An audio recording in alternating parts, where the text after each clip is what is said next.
So I'm kind of clinging to Taurus right now, just thinking anything that I can think about earthy and stable and grounded. You know, what a perfect symbol Taurus is. Can you see my notes? It's very archaic. I didn't even write Taurus on there. Taurus is a circle with a little antenna on it.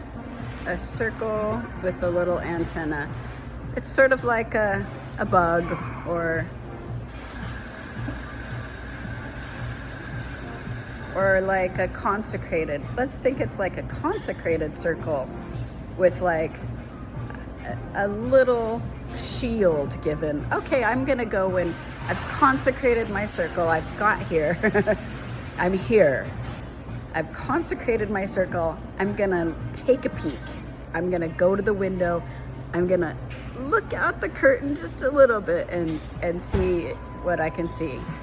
Well, the moon is, you know, is talking with Taurus. Wise of the moon. Jupiter and Uranus have been talking with Taurus. So it seems like a good and stable balance, because the moon is going to want to dance with humanity. We are, you know, what, 75-90% water. So the moon is going to want to talk with us.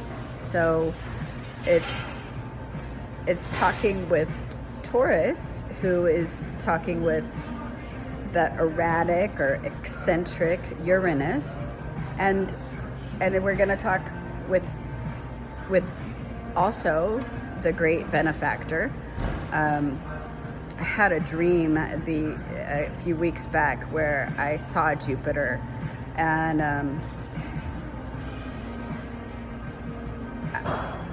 I mean, I just saw like this little dot of light, and as I expanded that little window, just like in my consecrated circle, looking out through the curtain, I saw Jupiter out there, and I saw him getting bigger and bigger, and I just saw him as a god, and I just saw him growing, and it was like I knew I knew that was Jupiter at that moment. And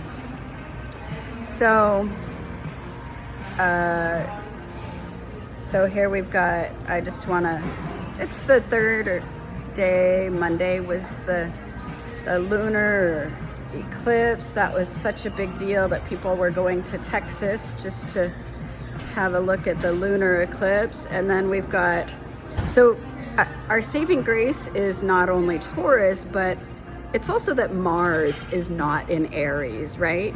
So we've got the Sun, Mercury, and Venus in Aries, and then we've got Chiron, the Ascendant, and the North Node.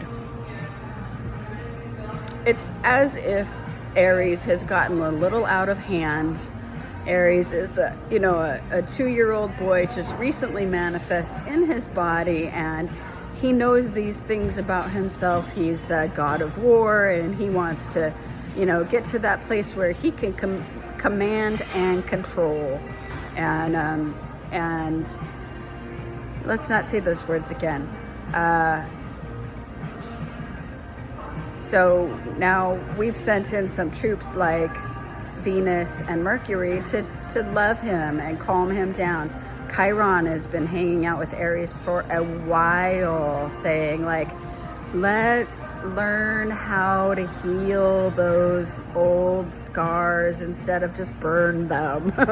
I just feel a little psycho because my chart is a little almost equal parts of fire and water, and I'm a channel, and these get very intense for me. I can't sleep. I have been up at 2 or 3 or 4 o'clock the last several nights, and it makes me feel kind of like way back when I briefly experimented, with drugs before taking on 20 years of sobriety.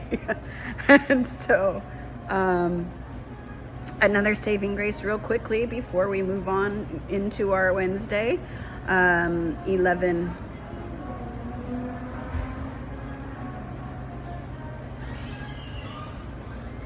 well, it's a seed day anyway. Pisces, Mars is in Pisces. So Mars has already even gone over to like talk to Pisces and be like, do you want to be the god of war? It's like a little game almost with the planets and the sentient planets, as like, you know, they're all moving around outside of us. If we're lucky, we can, you know, push them away and not have a constant conversation with them. Sometimes we might, you know, become enlightened and we might have a constant conversation with them, which it doesn't seem to make any difference whether or not we're enlightened at that point. But Mars is talking to Pisces, who Pisces has already got visitors. So when we're talking about that, like, you know, the planet and the constellation, we can have a dialogue about whether or not the constellation or the planet is the host. But I like to think of the constellations as being somewhat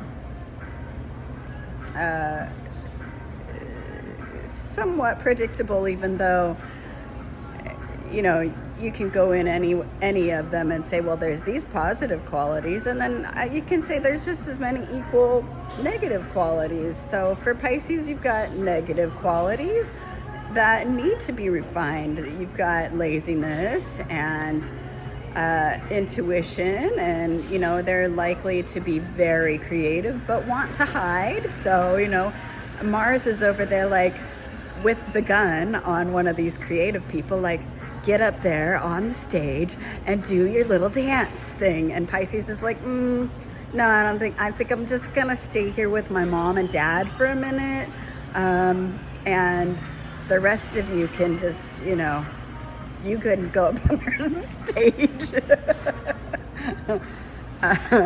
So I feel that, and also, you know, I'm at that point in my life where I don't know, I think we have to fight those battles and learn how to confront those things that really scare us over and over again, so that when we leave this life, we don't have to come back for that reason. I don't want to have to come back because I was too scared to be who I am. I was too scared to get up on the stage and love myself. I was too scared to get up on the stage and sing my song. I was too scared to get up on the stage and write my book. I want to be done when I'm done with this life. So I hope something resonated for you, and I hope you have a happy seed day.